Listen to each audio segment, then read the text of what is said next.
This episode of Recovery is Possible is brought to you by Retreat Behavioral Health, where there are endless possibilities for recovery. Retreat provides quality care at their leading mental health and substance use treatment centers, which are designed to offer patients truly personalized and comprehensive programs that are tailored to their needs. Retreat substance use and mental health treatment centers in Palm Beach County, Florida, Lancaster County, Pennsylvania, and New Haven, Connecticut do everything in their power to ensure that patients receive the highest quality treatment in a safe and comfortable setting. So reach out today at retreatbehaviorhealth.com or call it 855-802-6600 for more information. Again, that's retreatbehaviorhealth.com. Hello, this is Mike Van Meter. Welcome to the Recovery is Possible podcast. I want to thank you for joining me. You can reach us at our Facebook site, which is also called Recovery is Possible, and our website, which is vanmeterwellnesssolutions.com. And give us a follow, give us a like, give us some comments, questions, concerns. We'd like to improve this program, and we're just so happy that you're joining us tonight. So this podcast exists to educate the public about addiction, remove the stigma associated with addiction, and offer help and support to those suffering from addiction. So today we're going to be talking about my friends in Ohio. So I've talked about this before on the podcast that I go out several times a year to Ohio and help with the post-critical incident seminar out there, which is called ASSIST in Ohio. And there's a previous episode with Heidi Marshall, you may recall that, where I talked about being invited out to the Ohio ASSIST and my relationship with them, which all started with the fact that I met Heidi Marshall at the FBI Academy and we did some work together. But along the way, I met a lot of other folks in the program and doing phenomenal work out there for all of the first responders. And one of those people is Steve Click, who we are going to be meeting tonight and hearing all about. And I met Steve at Ohio PCIS, and he retired as well from the Ohio Highway Patrol and now works for the state of Ohio. And he's going to be talking with us. And so Steve's here on the line. Welcome, Steve. Thank you very much, Mike. I appreciate this opportunity. Oh, the pleasure's all mine, and we're all excited to hear about what it is that you do and the great work going on out there in Ohio. So, Steve, go ahead and tell us a little bit about yourself. Absolutely. Joined the Highway Patrol back in 1982 and retired in November of 2018 as a lieutenant assigned to the Office of Personnel, Ohio ASSIST program. In fact, I had the privilege of working with and for Heidi before she went to the academy and then subsequently retired and assumed her new position as an instructor there in Virginia.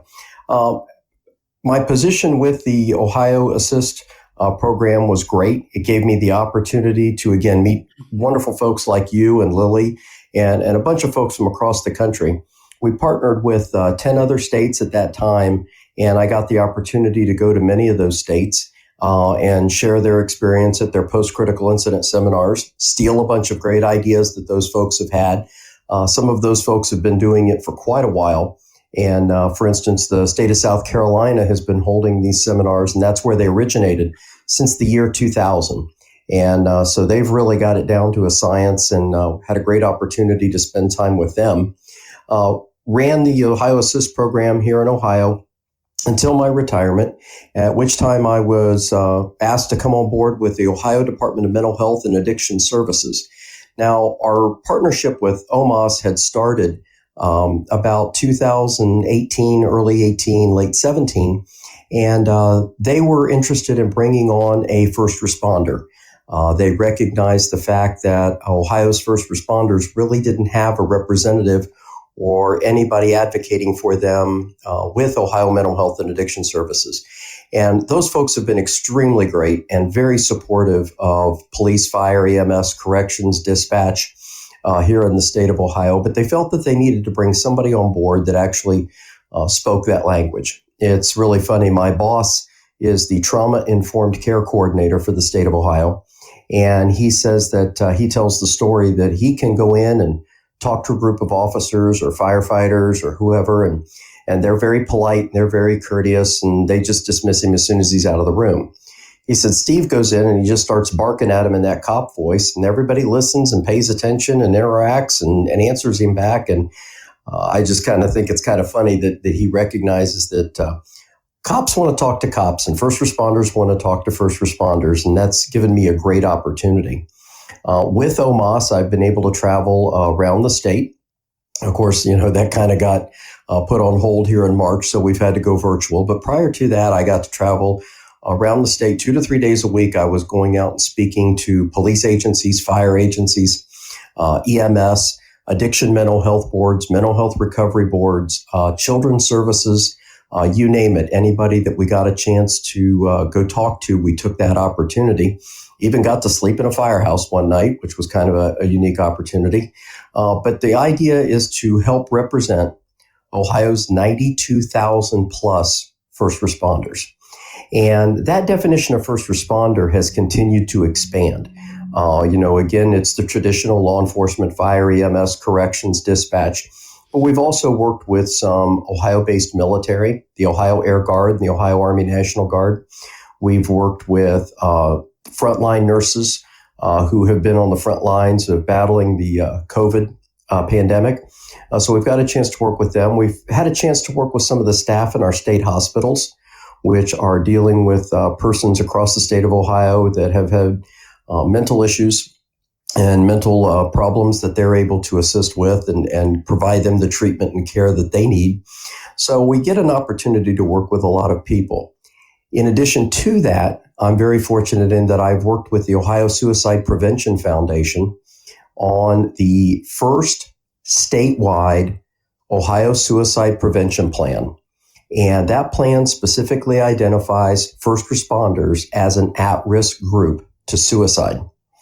Sadly, every year in the United States, we lose 2.5 times the number of law enforcement or of first responders to suicide that we do to line of duty, both police and fire EMS.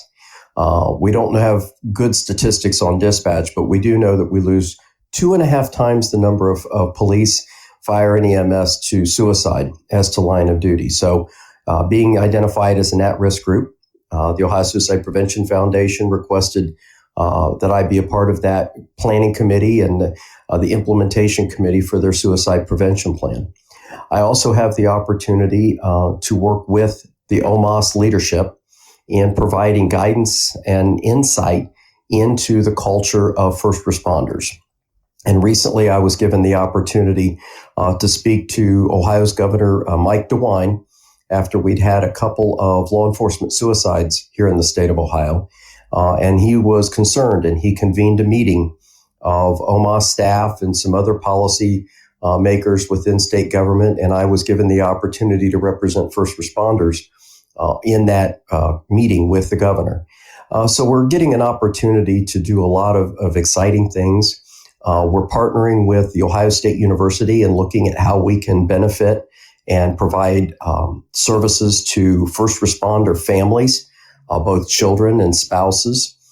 That's kind of been a group that we've been aware that we needed to provide some services for, but to date really haven't found a program out there that we felt met those needs. So we're excited to be working with the Ohio State University on that.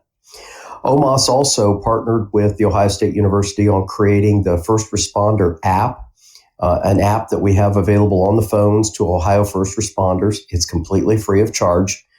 It gives the first responders some reading material, some ideas after they do an initial anonymous assessment, but it gives them an opportunity to get some information about where they are and different resources that they have available to them, which we were very excited about. And again, being able to provide that to Ohio's first responders free of charge, no charge to the individual, no charge to their agency or anything else like that. I do a number of trainings here in the state of Ohio. I do a class on crisis awareness that can include an hour or so of addiction awareness. Much of the material I stole from you. But because I'll be honest, I think as first responders, as law enforcement, whatever you want to say, we're aware that there is an issue of addiction in our culture, in our community, but we don't talk about it. It's if we don't talk about it, it's not there. We don't acknowledge it, much like we don't acknowledge a lot of things. And we think if we don't say the words, then they're not there. And one of the things that I've really appreciated in getting to hear you speak and watching the crowd because I've had the opportunity to get to hear you speak a couple of times. And the last couple of times I'm able to kind of watch the group as they listen to you talk. And it's so funny because I watch you and I listen to you talk and I see them stare down at the table, or Yeah. I see them look at you like, how did he know? And, I just think it's very important that we recognize and not hide from that, and that we provide those services and hopefully get to these folks before they get in trouble and before they lose their position and lose their benefits. And then they've got no opportunity for help. I think it's terrible for us to act like it doesn't exist and then not afford the opportunities to give assistance to those people, especially if they have the courage. And that's what it is in my mind, courage to step up. I have learned so much that I didn't know about addiction from listening to you, from listening to Jack and some of the other folks that we've used to talk about this issue that I never knew. And I believe it has made me far more empathetic and understanding about individuals who are struggling with addiction and even those folks that are struggling in recovery. I think I have a better understanding that, just making it to recovery, that just gets you partway there. That it is just the very beginning of the fight, and that's an ongoing, daily struggle for those folks. And having been able to speak, to talk to you in depth and get to hear Lily talk and some of the other folks has really given me some insight that I try to bring a little bit, and I mean precious little bit, to the conversation when I do the crisis awareness with addiction, just to kind of give them an idea. Look, there's a lot of great information out there, and you need to take advantage of getting that. The idea behind crisis awareness, though, Mike, is that I just want to give everybody, look, you're going to have a normal reaction to an abnormal circumstance for you right now. And I want them to understand that they are normal and that their reaction to these incident or incidents, a career's worth sometimes, is perfectly normal for them right now. So often first responders think they're the only one. They think that no one else has ever been through that. And I tell them all the time, tell me your story. Tell me what happened. Tell me what your reaction to it was. Give me 20 minutes in a computer, and I will find 3 other officers or firefighters or whatever in at least 2 other states that will tell me almost exactly the same story. And it's not to take away from what they've experienced. I just want them to understand that they're normal. They're not the only one. Other people have made it through. There is hope. And that's the whole idea behind crisis awareness. As law enforcement officers, we're taught, if you get in a fight, expect to get punched. If the person has an edged weapon, expect to get cut. And when it happens, we don't want you to freak out and, oh my God, I got cut. We want you to do what you need to do to save your life. And that's the idea behind crisis awareness. When you've been involved in this situation or series of situations, and you aren't sleeping, and you're having problems at home, and you're having all these things, what I'm hoping you'll do is go, oh, wait a minute. That guy told me that this could happen, and that I'm not crazy, and that I can get help, and that there's resources out there for me, and I don't have to be ashamed, and I can ask for those resources. And it doesn't make me weak. It actually makes me stronger, and it makes me smarter, the fact that I'm willing to ask for help. So that program has been very successful. We also offer a program called Self-Care. And as silly as it sounds, very often first responders, being sheepdogs, to steal a phrase from Colonel Dave Grossman, they worry more about everybody else than they do themselves. They worry about their family, their friends, their coworkers, their community. And if they make any time for themselves, they are way, way down on the list. And so we talk to them, and nothing that I talk about in self-care is something that no one knows or has never heard before, but it just reminds them that it's important that they take time for them in order to be better at doing what they do. And that's how I explain it to them. In order for you to be the best police officer, best firefighter, best dispatcher, whatever you are, you've got to take time to recharge. You've got to take time to take care of yourself. You owe it to yourself. You owe it to your family. your coworkers, and your community. So we talk about that. Third course that we offer is called After the Call. And After the Call is a program that we put together to talk to an agency about what do you do in the event that you lose somebody to line of duty, accident, or suicide. And it's not a course of telling any agency, you need to do this. That's not what we're about. What we want to do is we want to start the conversation. If you're an agency that has never thought about it, and you don't have a policy, and you've never sit down as a command staff and said, when this happens, not if, when this happens, what are we as an agency going to do? I hope to start that conversation. I hope to start those questions. For instance, how long will memorials stay up at the department? How long are you going to allow those memorials to be displayed? How long are you going to display mourning bands? Are you going to mark the vehicles? As silly a question as you might think this would be, how many American flags are you going to buy? We had a situation here in Ohio where a high-ranking officer from an agency passed away from cancer. Wasn't a line of duty death, but he passed away from cancer. But he was very well known, very well respected, and very high-ranking within his agency. His family wanted 7 American flags. Well, the problem is the flags that department buy are $325 a piece. And you think to yourself, well, how can you put a dollar value on it? But in this time where everybody's budgets are going to be really, really closely looked at, do you have $2,100, $2,200 to buy flags that you're going to give away? And some agencies, maybe they do, but some agencies don't. And let's talk about that before we're in the middle of all the emotion of having just lost somebody. The question comes up, if we lose somebody to suicide, how are we as an agency going to treat their death? Are we going to do an escort? Are we going to post an honor guard? Are we going to allow them to be buried in uniform? All of those questions, let's answer them before we're in the middle of it. And that's the idea behind After the Call, is just let's start that conversation now while things are calm, while things are okay, and then let it be the department's decision as opposed to just one individual. And of course, that's always subject to change as things happen, but let's get it on writing.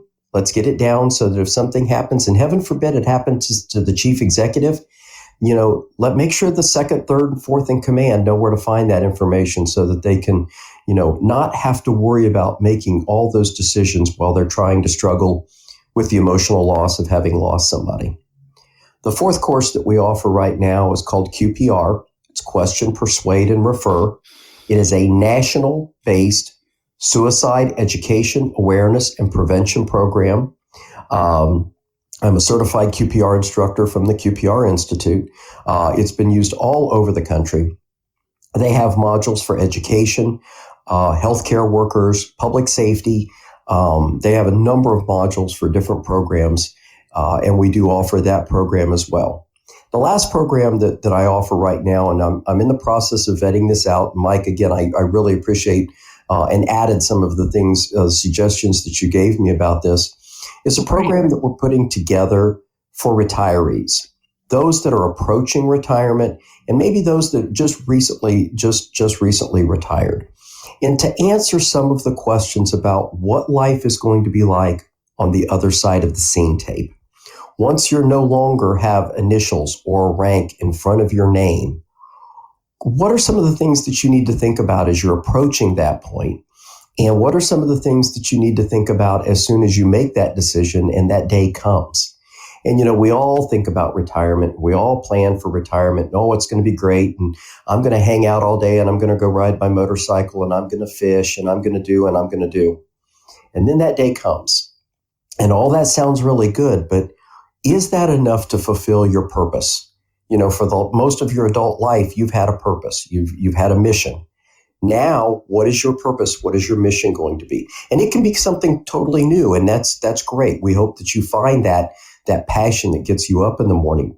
But you got to think about it. You got to plan for it, and you got to know where you're going to be going. And finances, healthcare, all those type of things. Do you want to work? How much do you want to work? Do you want to do the same thing you've been doing for the last 20, 30, 35 years? Or do you want to do something completely different? And what plans are you making now to be able to do that?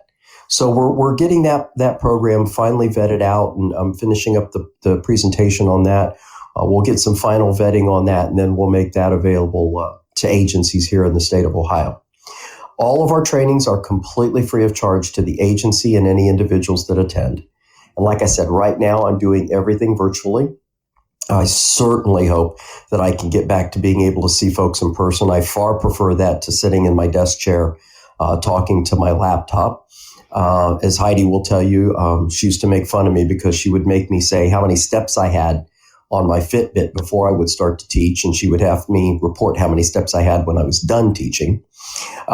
She thought that was pretty entertaining. But, we certainly want to get these programs out. And the important thing is that we don't want an agency or an individual to not be able to get the training or the help they need because it's a financial issue. How heartbreaking is that an individual couldn't get the help they need because their agency couldn't afford to send them, or they couldn't afford to have some, speaker come in and talk. The last thing I'd like to talk about really quick is just the Ohio Assist Post-Critical Incident Seminars. Ohio has done 9 post-critical incident seminars since March of 2017 for 252 first responders and support persons. A support person is a husband, wife, boyfriend, girlfriend, coworker. We've had several people bring coworkers. We had one individual who worked for corrections bring the person who worked in benefits that after she was very violently assaulted by an inmate, that person in benefits became her lifeline in helping her get the help that she needed and take care of the medical issues and everything else. And that's the person that she chose to bring with her to PCIS to share her time there. So we've been able to provide this for 252 persons to date. Our next one starts this coming Monday. Thank goodness you're coming for this one. We're looking forward to that. Oh, thanks. But we start again this Monday. And our PCIS is really a great opportunity. And again, I think it's in 11 or 12 states now here in the United States, and it's expanding constantly. On the first day, individuals get a chance to tell their story, not a testimony, not an inquisition, not an investigation. They just get a chance to tell their story. And what we're most interested in is how is that event affecting you and your family today? We know what happened immediately afterwards and the logistics of, how many rounds were fired or what fire apparatus was there on the scene, or that's information we like to know, but we're way more interested in how is that event affecting you and your family today? And they get a chance to tell their story. And what's interesting about that, Mike, is, as you know, we have the support persons, the husbands, wives, boyfriends, girlfriends, coworkers come and share that with them. And what we find is very often the first responder very heavily edited to their family what happened because they don't want to scare their family. They don't want to concern them. So they're really give them a very watered down version of what really happened. What we also find out is that the spouses, that support person who was home, never has hardly expressed to that first responder what it was like to be the person that got that phone call and had to drive to the hospital or had those officers show up at the door. And because they definitely don't want to add to the burdens that the first responder's already feeling. And very often we see couples that this may be the very first time they've had this open and frank conversation about what happened. And they, it's unedited. We don't interrupt people. We let them tell their story. And we find that, sometimes that starts a conversation that carries over into that evening when they go back to their hotel room over the next couple of days while they're having meals and continues on their drive home. I had a very good friend of mine attend PCIS, and his wife would not come with him. She had decided that they weren't going to stay married, and he came to PCIS. And when he got in his car to leave on Wednesday, he called her and he asked her, "Would you please be home when I get home? I want to talk to you." And she says, "Okay, sure, I'll be here, but why?" And he said, "I wanted to tell you you were right." She goes, "Well, I've been right about a lot of things, but can you be more specific?" Yeah. And he said, the things that you told me, the way I had changed, what I had become because of my job and what I had allowed it to do to me. She goes, so I tell you and you don't listen. What changed? And he says, I heard it from so many other people, and I'm asking you to please be there when I get home. That was 2.5 years ago. They are still together. I don't know that things are perfect. I guarantee they're not perfect. Nobody is, but they're still trying. They didn't give up because he saw in that PCIS, in talking to other officers and firefighters and dispatchers and listening to their spouses, he heard what he had never heard before. And he was able to take that and learn from it. And he and his wife, they're working on it. And to me, that's one of the best successes that you can possibly imagine is they didn't give up. We give the spouses an opportunity to meet just as the spouses because they've got some unique things and they need to share with each other. We also give everybody an opportunity to meet one-on-one with a clinician who understands public safety. You know, we don't always use the most professional language. We sometimes use some terminology that's a little rough, and we say dumb things that, well, we don't really mean that we're going to do, but you know, it's just kind of the way we talk, and this gives them an opportunity to have those conversations and share those experiences as spouses and with the clinicians. Our clinicians are amazing. They understand public safety. They understand first responders, and they know the difference between what we say and what we mean. In the evenings, we offer a couple of different activities. We offer relaxation yoga. I've done it every time and I've survived. We offer a non-denominational prayer service for those people who want to do that, and a lot of people find comfort in that. And we also offer, thanks to you, an opportunity for individuals who want to talk about addiction. And what's wonderful about the program that you offer at these is it's open. So I don't have to be in recovery. Maybe I'm thinking I should be. Maybe I'm thinking that maybe my spouse should be. But I get an opportunity to come in and I get an opportunity to have a conversation in a very non-judgmental, a very open, nurturing and supporting environment. And I'm allowed to ask questions. And I'm going to get straight, frank, honest answers to those questions. So we offer that every evening. We offer that both Monday and Tuesday evening of the seminar. On Tuesday, we break into small groups of similar circumstances, not exactly the same. But if we have a group of shooters, they get to meet together. If we have a group of individuals who might have been injured in the line of duty, they get to talk. We also, we separate out our communicators, our dispatchers. You know, if you think of a true first responder, our dispatchers and communicators in this country are the actual true first responder, because very often they're the ones that take that hysterical, screaming, panicked phone call.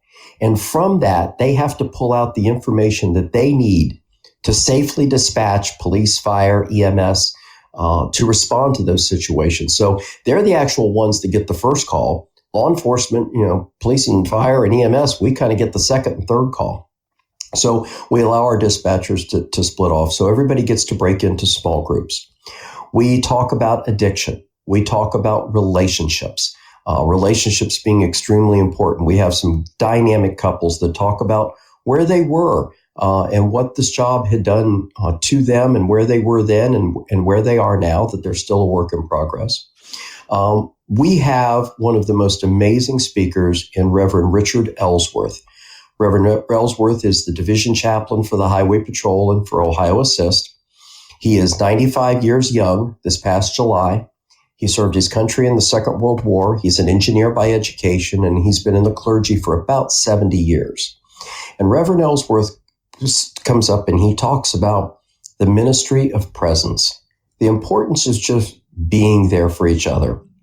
The very first time Reverend Ellsworth did this in person, he did it in Cleveland. We did a PCIS up there, and the only dry eye in the room was Rev's. And to this day, when we hear him talk, it's very hard not to get very emotional when you listen to Rev and understand that what he's saying comes from the heart, and that it means so much that just sometimes just being there with each other, not saying anything, and how important that is. On the third day, we get everybody back together and we start to wrap up. During the course of Tuesday and Wednesday, we give them an opportunity to do chair massage. We can't ask you to get rid of all the tension and everything else if you're still holding it in your muscles. Maybe you've never had a massage before, and kind of give you an idea that this might be something you want to do when you get home. We wrap up our small groups and we get back together. And a very good friend of mine and classmate, retired Major Lisa Taylor from the Highway Patrol, tells her story. She was off duty. She was on a motorcycle trip and she was struck by an impaired driver. And she was severely injured. My first phone call that day was, Lisa's been hit by a drunk in West Virginia and she's not going to make it. The second phone call was, they think they can save her life, but she's going to lose her leg. And the third phone call was, well, they're packaging her up and they're shipping her to Columbus. And it was a very, very long, hard, difficult, painful recovery for Lisa. And she subsequently had to retire from the patrol, which she absolutely did not want to do. But what's amazing about Lisa is she looks forward. She doesn't hold grudges. She doesn't fault. Lisa's amazing. She's an instructor at Ohio University, located in Lancaster, Ohio, just southeast of Columbus. She has written a book that's an amazing book. It's a great read. And, she is part of a consulting firm, and she's an amazing person. She's extremely dynamic and a great speaker. And she lets these people know, no matter where you think you are now, there can be better. There's light at the end of the tunnel, she shows pictures and she talks about where she was, and it gives people a true understanding of, look, I can get there. I can get there if I want. Then we kind of wrap up the day and we send people on their way. Again, 252 people have attended to date. 251 have said it was amazing. It was fantastic. It was exactly what we needed. One person went, it was okay. I know who he is, and that's okay. That's probably about the best you're ever going to get out of him. But I took it as a compliment that we even got that. So it's a great opportunity. One of the best things about my job with Ohio MOS is I continue to get to partner with Staff Lieutenant Marty Falor, Lieutenant Molly Harris from the Highway Patrol, the amazing folks they have over there that continue to administer and promote this program. OMOS continues to provide funding for it, which is important because it allows these folks to be able to come to the program completely free of charge. We don't charge them. We don't charge their support person. We put them up in a nice hotel. We feed them for 3 days and hopefully give them some resources and some tools to take home so that they can do that in a healthy and safe way. And that's kind of a long and short of what I get to do here in the state of Ohio. I think I have one of the best jobs that you could possibly have, and that I constantly get to go and meet and talk with and talk for some amazing, hardworking, very dedicated folks. And I think it's a great opportunity for me, and I truly enjoy what I do. I get to meet some amazing people like you and Lily and some of the other folks that we've met. And I really think this is a great opportunity. It is, and it is just a great program. And I was thoroughly impressed when I first went out there, and I consider every opportunity to go out there just an honor to meet the people that are in the room. And I think what's important about it is, Steve, you had talked about how this was just a safe place for people to go in and talk about the issues that they have. And there's never been a more important time for this than right now, as we know how difficult things have been this year for law enforcement. And it's always been tough being in law enforcement or being a first responder in general. But I think this year in particular is tough. And I think what happens is, just like with addiction, many of the people, and you can see it as you go around the room, and Steve, you talked about that first day. And just so the audience knows, the way that this is set up is we put everybody in tables and where they can kind of look at each other. They can look at each other. And so it's the first responder and whoever they decide to bring along with them. And the first day is nothing but going around the room and them telling, as Steve mentioned, their story. And then whoever they brought with them tells their version of the story as well. And what happens is they see that they are not the only ones going through what they're going through, which is amazing because you may have, say, 30 first responders in the room. They all have different stories, different incidents, different things that brought them there. But I have noticed in the time that I've been there, commonalities in the stories, whether I started drinking too much, I started having suicidal thoughts, I started having marital issues. By the way, there's a lot of other addictions besides alcohol and drugs. Sure. It could be pornography. We've seen that. It could be gaming, believe it or not, video games. It could be whatever the issue may be. But that individual has always felt that they were the only one that went through that. And what's beautiful about it is they now see, wait a minute, there are other people and they went through that too. They can identify with each other. And that's what's important here is, and that's part of getting well. That is understanding you're not doing this alone. You're not crazy, that you are in fact having a reaction, a physiological reaction to a very unnatural incident, and maybe it's not even one incident. It may be cumulative. I would say in my case, my lifetime, it was cumulative stress, not necessarily one particular incident, but they see that. Another commonality, Steve, that I've noticed, this is just my perception, and I know it's something that I suffered from many, many, many years in my own career, is it wasn't so much the bad guys, Steve, that bothered me. If you go into law enforcement or into the military, you're going to be dealing with bad people. Right. You understand that. That's part of the job. What always got me, Steve, was not so much the bad guy, but it was how I was treated by the organization, my own people. And Absolutely. I felt, to me, that was always more of a violation to me than the bad person. So, because if I arrest a bad guy, a child pornographer or a bank robber or, somebody that did something horrible, I mean, I understand that. That's why I'm there. That's my job. But when I get mistreated or I'm treated unfairly by the people in my agency who are supposed to be upholding my rights, my career, my family, we're supposed to be this family. That's what really got me. And Steve, I'll tell you, you hear that, and correct me if I'm wrong on this, but at least this is my perception. You hear a lot of that, almost universal. Hey, I understand I went through this, but I did not feel like my agency took care of me and my family. Do you feel the same way, Steve? Absolutely. One of the stories that I know that a young man told was that he was injured as a result of a motor vehicle crash.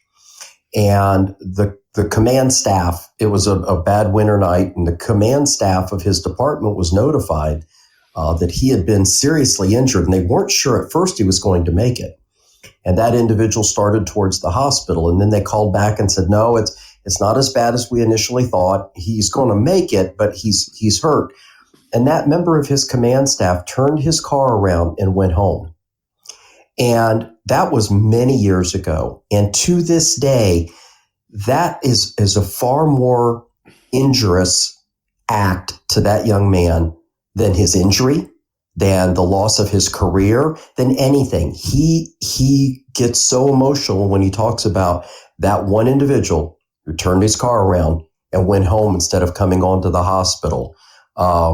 That was way more hurtful for him and way more impactful in his life, even to this day, than the injury was. And especially what we've seen for law enforcement, not so much for fire and EMS, but certainly for law enforcement since May. And, in April, cops were heroes. And suddenly, one terrible situation and far away by one officer, and suddenly everybody's jumping on the bandwagon to paint all law enforcement as terrible. And let's put every problem, every woe of these major cities on the fault of the police department. And these people who are going out to try to risk their life and their safety and everything else, time away from their family, and to be treated and called those names, and to see these, so-called celebrities saying the things that they do and demands to defund the police and everything else like that. Certainly, a very difficult time to be any first responder, but certainly for law enforcement and their families right now, just very difficult. Yeah, it is. And again, the Ohio PCIS, I see it. You're talking about how people lower their heads, and it is. I'm like you. I watch the reactions of the people in the room, and when it dawns on them that it wasn't just them, it's not just their agency. And I'm not picking on agencies. I'm just saying this is how, because oftentimes there may not be truth to it. There may not, or it may be more the perception of the officer. Maybe the agency is trying to help the person. Sure. But remember, what you learn when you're there is it's not so much that it is reality. It's just that it's that person's reality. Yeah, and absolutely. That for whatever reason, and I always tell people when I tell my story about my own particular agency and over the years, I always start off my talk with, if it sounds like I'm bad-mouthing the agency, or if I'm critical of my agency, you have to understand that was my perception at that time. And frankly, now looking back, being many years into recovery, my perception of the agency has changed, but that's where I was at the time. And agencies have to understand that that's that person's reality, and you got to be very careful and very delicate with that person. But when you're there in the room, you can just see that connection that all of the attendees have with one another. And by the end of it, we're talking 3 days, right? Total strangers from day 1 to day 3. And, they all come in, they're all very anxious. They're all very shy. They're all very guarded. And then by Wednesday, it seems like they've made some very, very close friends because of that bond that they've developed, and between the big room telling the story and then in the smaller groups, and then having dinner. And I think some of the best discussions happen during the meal times, breakfast, lunch, and dinner, because we all get together and talk. And just in 3 days, I've seen some very strong bonds develop. It's that not necessarily tribal, that may not be the right word for it, but just that there's just something about that collective experience that they all have. Again, all different incidents, but they feel like they understand each other, and that's very, very therapeutic. I really and they all appreciate, because they understand how hard it is for them. As they look around the room, they understand how hard it is for everybody else. And what is so amazing about this program, again, because these are first responders who want to help, is as I'm sitting there in the room and I've told my story, and I'm thinking, poor me. And then I hear somebody else tell their story, and I think, wow, I don't have it near as bad as that guy. Or, wow, God, I can't believe she was able to do that. And suddenly I stop focusing on what happened to me, and I start focusing on how can I help that other person. A phrase that we use is one of the things we hope you do in the end of the 3 days is start thinking about your situation as an incident I was involved in versus something that happened to me. Because if it happened to me, point, yeah. I was a victim with no choice and I just went along for. No, I chose to be a police officer. I chose to be a firefighter. And this was a situation I was involved in. I wasn't forced. I wasn't drugged. I chose to be there. When I stop thinking like a victim and I start recognizing I chose to be there, I knew when I decided to become a cop or a firefighter or a corrections officer, I knew when I did that, there was a potential. And while I didn't want it to happen, I knew it was there, and I entered this with my eyes wide open. And so I'm not going to play the victim. That's the beautiful part about Lisa when she does hers. Lisa, if there's anybody in this world that should have been allowed to curl up in the middle of a bed and just quit, it was Lisa. And she didn't. She fought all the way back. And I think that that's important for first responders to see that. And as they sit across the room from each other, like you say, that is so important. They're so worried about everybody else in the room.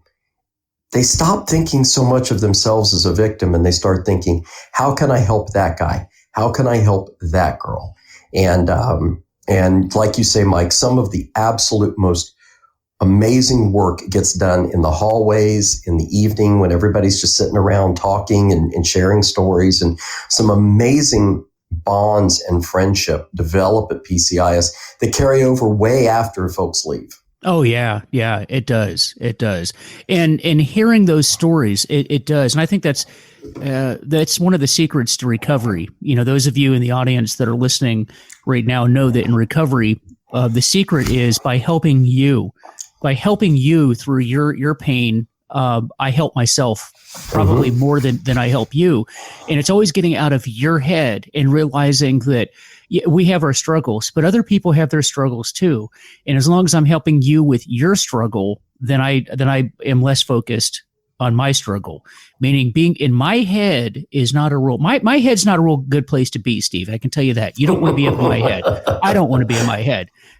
Trust me, it's a dark place. But by helping someone else, and you talk about Lisa, and she is the most positive person Absolutely I have met. And when you hear her tell her story, you think, wow, it's impressive, because you're just thinking, like you mentioned, Steve, if there was anyone that could be bitter, that could be angry, it would be her. But she is the most positive. And the young man that was under the influence and caused her injuries, she forgave him. She forgave him. Yep. She's reached out to the family, and it's truly an inspiration. And, I reflect back on it now, Steve. You may remember this. I'm going to tell a little story here. And this was, me getting taught the lesson that you're talking about. I remember the first time I heard Lisa tell her story, because I'd never heard her story before. And on this particular trip, because I've been out to the Ohio PCIS a number of times, I blew out a disc in my back. Do you remember that, Steve? Mm-hmm. Oh, I do.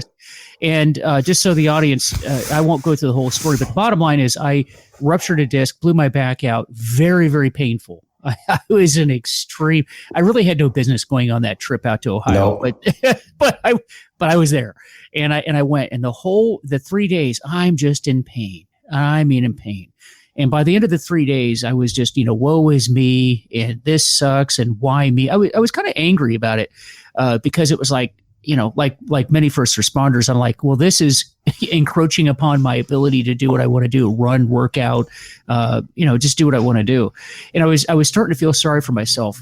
And then Lisa gets up and tells her story, and I was just blown away on how she handled it. And I just thought, whatever pain I'm in did not even come close to the pain that she was in and the surgeries that she went through.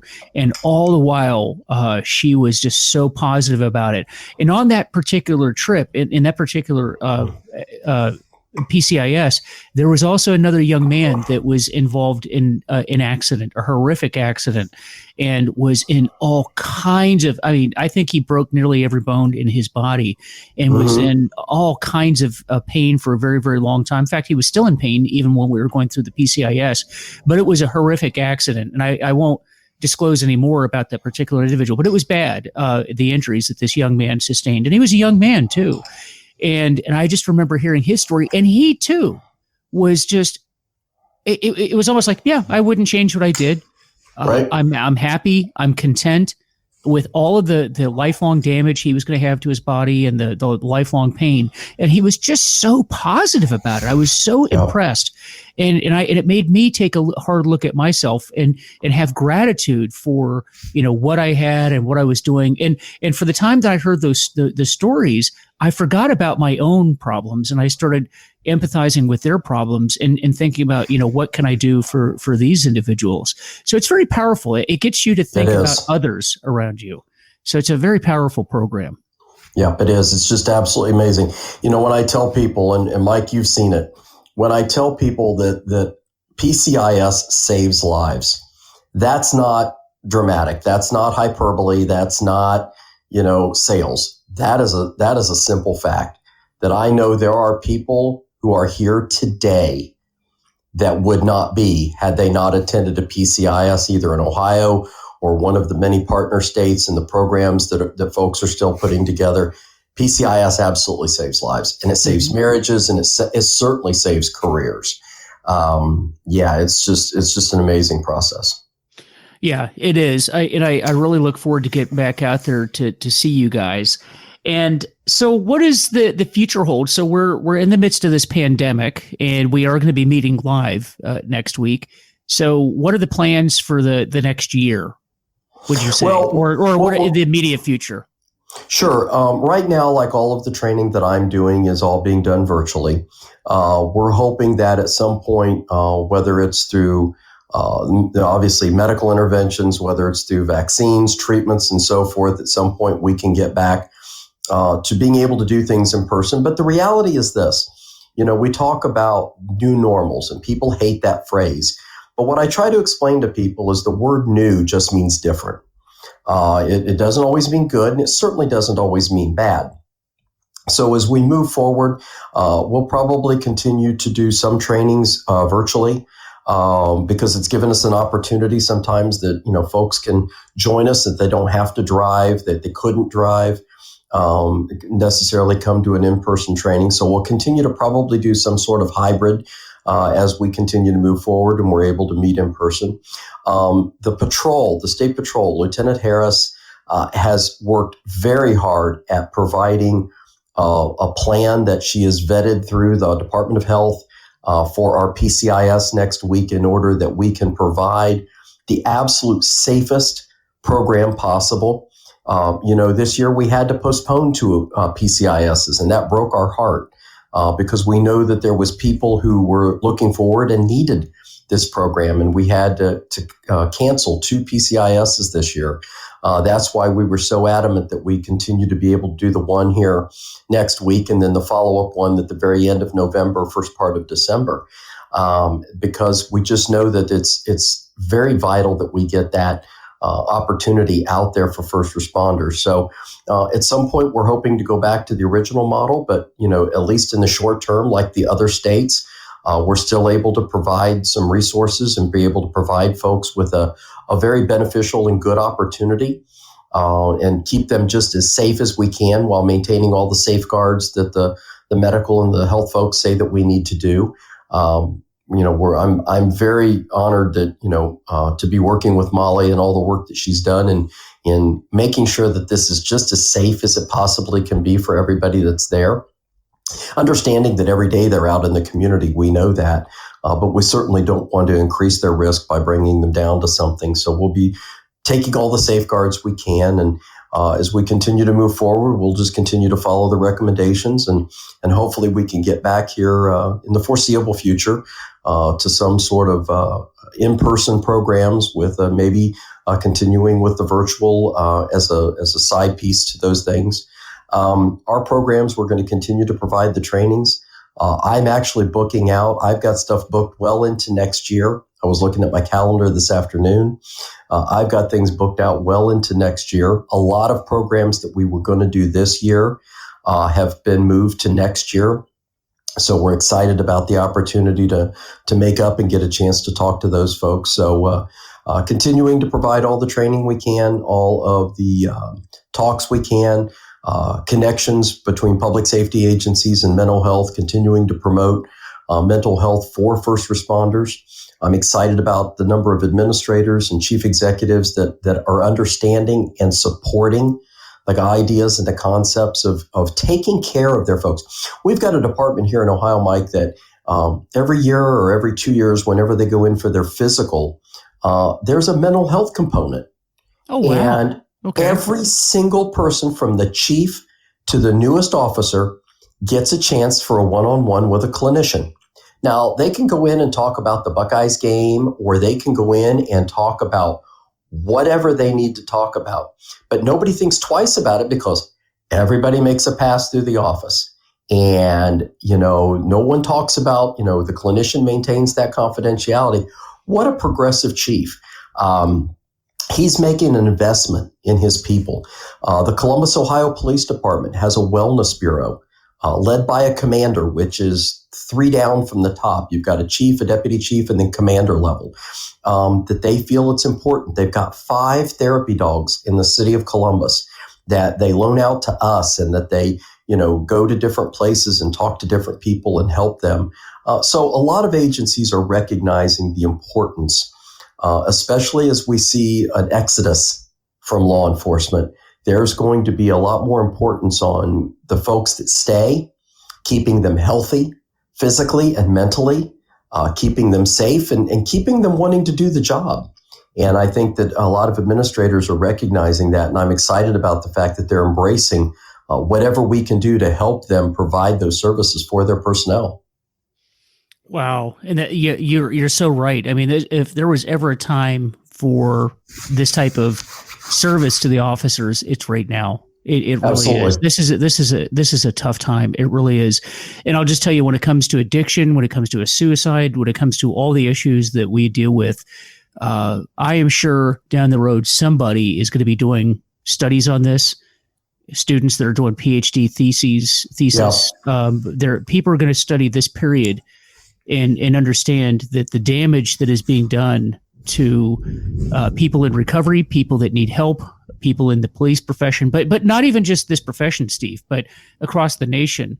Right. People that need mental health services or people that need drug and alcohol services. This whole pandemic has taken a toll that I don't even believe that at this point in time we have any idea how bad it has affected the community. And I agree with you 100%. I've told my bosses, and they don't argue with me. I say, as the physical wave begins to dissipate, we come up with vaccines and treatments, and we get this under control, and we will get it under control. I have no doubts that we will. The next wave is coming, and that is going to be the mental health wave in your first responders, in your community, in your persons who have been in recovery. I have a good friend who has been in recovery for 2 years and recently got into some trouble, and they're working it again. And I understand that. But it's going to be, we're going to feel this for quite a while. Yeah, I agree. And that's why these programs like what you're doing is so vital, and we can't stop. And we need to, as soon as we can, get this stuff back up and keep it going. And I certainly do appreciate the fact that you are being as creative and being as forward thinking as you are to provide these services to the people. So very, very good stuff. And Steve, I really appreciate you joining us tonight. Thank you, Mike, for this opportunity. Much. Yeah. Thank you, my friend. And thank you for, I think podcasts like this and anything that we can do to help persons and provide that support. And again, just let them know they're not alone. And I've used you a number of times when I talk, and of course I never say who, but I talk about my very good friend and the battles that he faced, and there is hope, and you can make it. And I use you as an example often of someone who made it and is working it, and is an absolute success story. And things like this podcast, I think, are fantastic. Well, I appreciate it, Steve, but wow, the work that you're doing is impressive, and I really, I tell you, the state of Ohio has been really forward leaning in all of this, and I'm very impressed with the work that you're doing. I look forward to seeing you next week, Steve. Yes, sir. I'll see you next week, my friend. Yeah. So as always, I'd like to say I don't represent any group. I don't represent anyone other than myself. And my only purpose in giving this information is to share with you what I've done because it's helped me and maybe it can help you too. So if I or Steve has said something that doesn't apply to you or you don't agree with, then just discard it, but try to take some information that you can use for yourself and try to help others with that as well. So that's what we do in recovery. We help ourselves along the way, and we help to impart the knowledge we have gained to others as well. So with that, again, visit our Facebook page if you get a chance, and it's at Recovery is Possible, and the website VanMeterWellnessSolutions.com. Let me know how I'm doing and give us some suggestions, ideas, comments about your thoughts on the program or any topics that you'd like to hear, because we'd love to hear from you. And you guys take care of yourself, and we will see you next time. This episode of Recovery is Possible is brought to you by Retreat Behavioral Health, where there are endless possibilities for recovery. Retreat provides quality care at their leading mental health and substance use treatment centers, which are designed to offer patients truly personalized and comprehensive programs that are tailored to their needs. Retreat substance use and mental health treatment centers in Palm Beach County, Florida, Lancaster County, Pennsylvania, and New Haven, Connecticut do everything in their power to ensure that patients receive the highest quality treatment in a safe and comfortable setting. So reach out today at retreatbehaviorhealth.com or call it 855-802-6600 for more information. Again, that's retreatbehaviorhealth.com.